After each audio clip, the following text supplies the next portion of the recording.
ready. All right, good morning, Good everybody. Morning. Good morning! How you guys doing today? Awesome. So, my name is Hydrogen Harry. And I am Bunsen Bernie. And together we are the Nitromaniacs. We want to be the first ones to welcome you back to our Science Center on our brand new Cox Amphitheater. Again, make some noise if you guys are excited to be here. Yes, I know we are excited to be here. My pal Bernie and I have been separated for quite some time. Bernie, I have to say I've missed you a little bit. No hugs today. We gotta keep our social distancing. Air hugs. Air hugs are good. Now, again, since we're so excited to be here, we hope you guys are excited because we have some really cool things in store to signal our grand reopening after this long time away. And of course, since we're the Nitromaniacs, we're going to be doing our favorite show, Nitromania. Everyone say Nitromania! Woo! Nitromania! And you can see we're getting our nitrogen ready. If you guys don't know our Nitromania show, we've done it a couple times, but we'll go over it one more time. We're going to be dealing with something really cool called liquid nitrogen.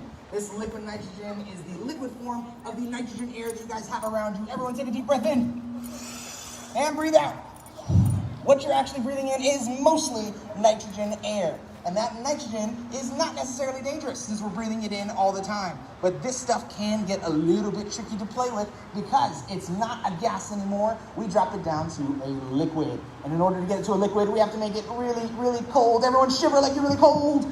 Ooh, yeah, this stuff is so cold, it's negative 320 degrees below zero. Negative 320 degrees Fahrenheit, some super, super cold stuff, and you can see it already beginning to evaporate here in the warm Florida air. Now, Bernie is going to be demonstrating some really cool things that we can do with this liquid nitrogen because it is so cold. But we have just a couple rules. Rule number one, make sure you guys are staying at a nice, safe distance from each other, but also from the stage. That way we make sure everyone's nice and safe. Rule number two, if anything falls off the stage, please make sure you do not touch it. We'll go ahead and grab it for you. And number three, the most important rule, if you see something that you like, see something awesome, I need you guys to make some noise. Woo! All right, as long as you remember those three rules, we're gonna have a nice, fun, and safe time. Bernie, turn it over to you.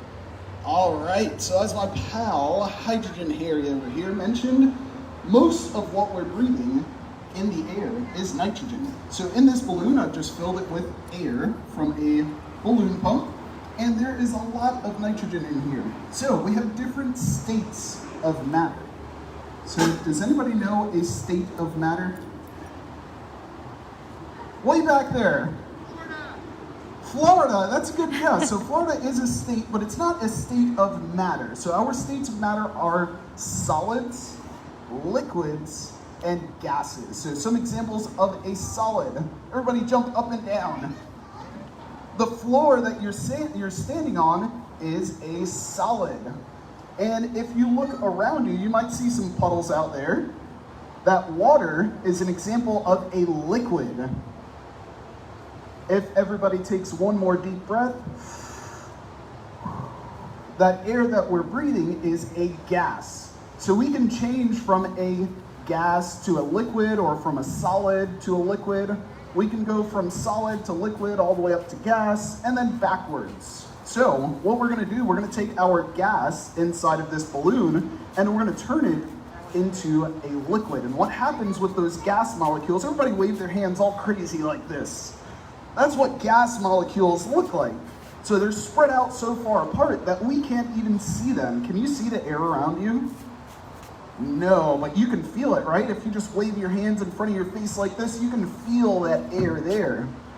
So there are these tiny little molecules floating around, and we're gonna make them come closer together. So to do that, we're just gonna place the balloon into the nitrogen like this. And you can see it starts to shrink down. So it looks like it's disappearing. So if I really get this in there, is the balloon disappearing? Did it go through my table? Can anybody see it going through the table under there? No, not quite. There's no holes in my bucket. So the balloon is inside of here. It's just a lot smaller. So as it starts to warm back up, those molecules in there will start to go crazy again. So we can see it's starting to warm up, and it's still really cold in this area. All right, success. So we have our balloon back. So those molecules, everybody remember what the gas molecules look like? Remember waving your hands all over like this? Well, the gas molecules look like this, but when we put them in here, they sort of relax and they calm down and they come together and go like this. Everybody wave your hands like this. And that is what the liquid molecules look like. So when we place this in here, you can see they take up less space and they shrink down. So we'll look at that one more time. Again, if you think this is awesome, make some noise. Woo! Way to go, Bernie. All right, so looking at it one more time. And as we warm it up with the energy from the sun, it starts to grow right back. All right, pretty awesome, huh? All right, we're gonna pass it over to Harry Yeah, now. well, Bernie, I think that's some awesome science you got going on there, but I'm gonna try something even cooler. All right, we were dealing with gas inside of that balloon. We're gonna try a different state of matter for this next thing. I want everyone to take your hands and put them together like this. And get into a tight little ball like this and kind of punch it down. In a really low voice, I want you to say, solid. One more time, solid. All right, we're gonna be dealing with some solids now. So I've got a couple of really cool tennis balls here. We're gonna see what happens when we put these tennis balls inside of our bucket of liquid nitrogen. All right, so let's go ahead and take this, put it up there. A nice big explosion, I love explosion. Now, while this is sitting in there, I want to involve you guys. I want you guys to make a scientific guess as to what this is happening. What we call a scientific guess is something called a hypothesis. Everyone say hypothesis. Hypothesis. It's a nice big word we like to use in science. Again, make a scientific guess. Can anyone shout out, what do you think is going to happen to my tennis ball when I pull it out? I hear shrink. Like shrink That might be down a like good a guess, balloon? right? Just like a balloon. Right? Good observations. What else? Shout it out. It might be what? It might go squish down. Ooh, that's good guess. Yes. That's Anything what else? happens to our balloon. No, I think I heard in the way back someone said explode. Maybe the tennis ball will explode. Hopefully that doesn't happen. I don't want to lose my hair. Let's go ahead and see what happened to our tennis ball. It Looks the same. You didn't do anything. looks the same. Does anyone know anything we can do to test to see if this actually did anything different? What should we do to it? Yeah, we should drop it. Maybe let's bounce it. All right, let's go ahead and try it.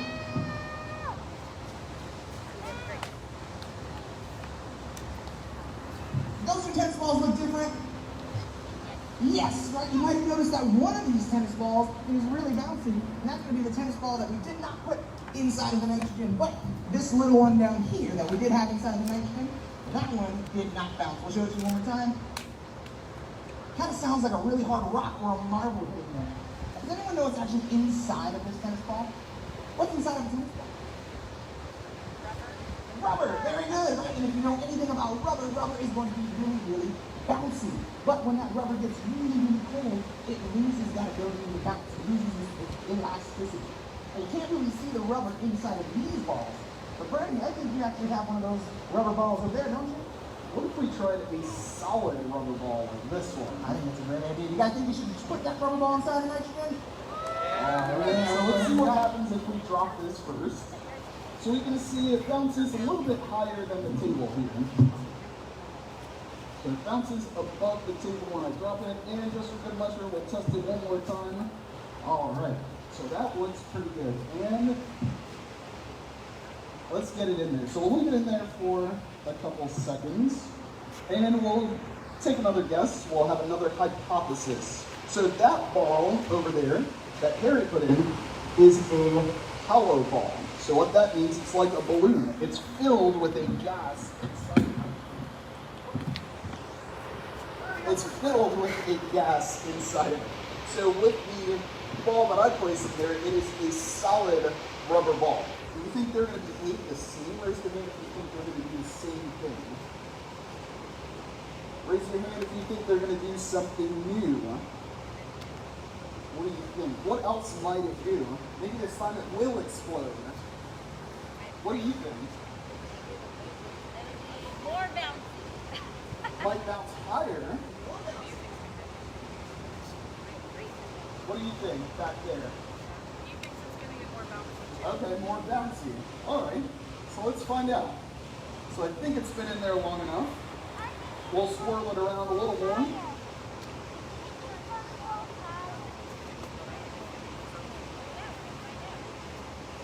All right. So I'm going to try to drop it from about the same height. So right here, on the count of 3, 1, 2, 3. Not quite as high this time, right? So we'll see that one more time. And remember, before I put it in there, it was bouncing above the table. So watch where it goes now. Not quite as high. You can hear it is much, much more dense. It sounds a lot harder. So when something is really dense, that means the molecules are packed tightly together. So if everybody remembers, when we were jumping up and down, we were jumping up and down on a gas on the ground. Was the floor gas? Was it a liquid? It was a solid. Very good. So the ground is already a solid. And so is this ball. So the molecules are already really close together. But when we put it into liquid nitrogen, they can actually get even closer together. And that makes them more dense, and that means that the ball will not bounce as high. Now that is some awesome science. Yeah, if you thought it was awesome, make some noise. Alright, we got lots of other things for you. So I want to try something else. Something that's really cool. One of my favorite animals is a dragon. Now, are dragons actually real? Some of them, yes. We've got some bearded dragons, Komodo dragons. But usually when you hear dragons, you think of fire-breathing dragons. I can actually use this liquid nitrogen to turn myself into a fire or nitrogen-breathing dragon. You guys want to see that? Yeah! Alright, let's go ahead and get this one out here. Now this is something I've been practicing in. I have a lot of free time on my hands. So I'm going to take something that everyone loves. I'm going to take one of these chocolate chip cookies. I'm going to actually put it inside of the nitrogen and see what happens if I eat it.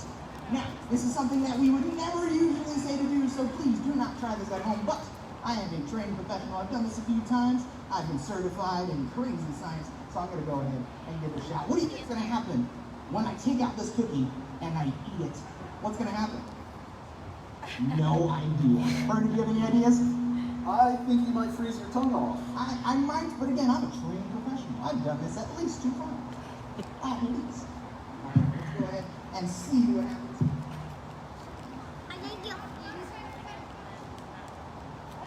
Let's get a countdown from 5, 4, 3, 2, 1.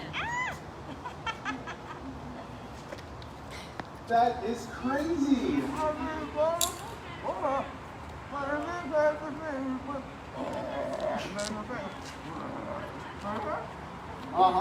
Yeah, absolutely. Thank you for putting your life on the line. Or at least your tongue.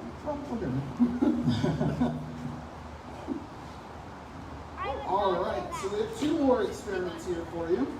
Our first one that we're going to do, we're going to see what happens when we place our liquid nitrogen into a sealed container. So right now, our liquid nitrogen, as it's in this container, we see when it turns to a gas, it starts to evaporate. Which one do you think takes up more space? The liquid that's in there or the gas that's forming? So let's look back at our models. Remember we had our model of a liquid or our model of a gas. Who do you think is going to take up more space? Our liquid or gas that's going all crazy all over the place? Our gas, very good. So our gas is going to take up a lot more space. So what we're going to do, we're going to place our liquid nitrogen into this container, and you can see it as it starts to warm up because the container is warmer than the negative 320 degrees Fahrenheit that it takes to boil the nitrogen. We can see it wants to escape, but we're going to try to trap it in there, and we're going to close that down really well. And there's one place for it to come out of, and we'll close that off. And we can see our gas does not want to stay in there. So I'll try that one more time. Let's see if I can get it to go even higher. All right, it's working really well. And here it goes. Woo! Whoa! Let's make some noise! incredible. I know that I love explosions, and obviously Bernie loves explosions. Do you guys like explosions? Yeah. Woo! Well, we definitely want to leave you guys off on a really good note, give you guys something that you want, so we're going to try and make a bigger explosion than the one you just saw. But for that, we're going to need a much bigger container. What we're going to do is we're actually going to take this Home Depot bucket, and we are going to fill it with liquid nitrogen. And then we're going to pour something that's really, really warm on that. Now, we said it before, you can already see when our liquid nitrogen gets warm, what comes out of it? Gas, right? You see all that gas and that nitrogen smoke coming out? Well, if we put really hot water on top of that nitrogen, we can accelerate that process. We can make it happen much, much faster, and we can get a lot more smoke in there. So we're gonna go ahead and add some nitrogen to that bucket, then grab some water and actually dump it in. And you guys are gonna get to see what happens. You guys wanna see that? All right, let's go ahead and get some nitrogen in there. All right. I think we need more nitrogen than that. I think we need more nitrogen as well. I got this one. All right. So we've got some really, really warm water prepared here. And we're just going to speed up that process. So the gas, the liquid nitrogen, is already turning into a gas. And you can see if we pour this onto the ground, again, it happens very, very quickly. So the ground is warm compared to the nitrogen. If we put something really warm in there compared to the nitrogen, it's going to happen really fast. You want to move that speaker out of the way. I've had some experiments go wrong, and I don't want this one to be one of them. All right, so I'm going to need a big countdown from 5. All right, let's go, guys. 5, 4, 3, 2, 1. All right, that was an awesome equation. That was awesome. That was amazing. I think. My face shield on. Oh, that's always important. Safety first. We always preach it. Well, we want to thank you guys for being one of the first people to welcome us back here at the Science Center. So again, make some noise for yourselves. You guys are awesome. Thank you for being an amazing crowd for us today. We really appreciate it. Definitely appreciate it. We hope to see you back here as many times as we can. We've got lots of things that are going to be opening hopefully soon, and we hope to see you guys back here on the stage. Once again, my name is Adrian Harry. I'm Bunsen Bernie. And we were the Nitromaniacs. There you guys.